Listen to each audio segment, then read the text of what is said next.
গরম পড়ছে না? নাই একটু তো গরম লাগছে, আপনাদের লাগছে না? সেই সময়ের গল্পটা হচ্ছে যে অমিতাভ ভাই মানে শ্যুটের সময়ই বলছিল যে এইটা নিয়ে সবার আগে মিম হবে, তো ওটাই।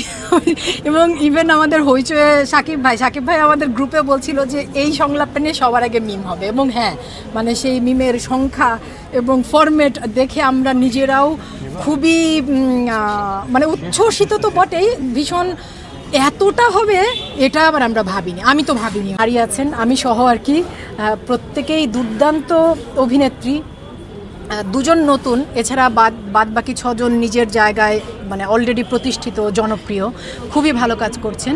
আমার খুব ভালো লেগেছে এরকম একটা কাজের অংশ হতে পেরে।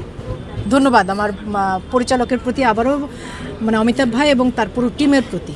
আর সংলাপটার কথা আপনি যেটা বললেন, সেই কৃতিত্বটা কিন্তু যারা স্ক্রিপ্ট করেছে তাদের পুরোপুরি, কারণ আমি তো অভিনেতা হিসেবে শুধু সংলাপটা পেয়েছি, বলেছি পরিচালক যেভাবে চেয়েছেন সেই ডেলিভারিটা দেবার চেষ্টা করেছি, সেভাবে বলার চেষ্টা করেছি, কিন্তু চিত্রনাট্য যারা করেছে কৃতিত্ব সম্পূর্ণরূপে তাদের।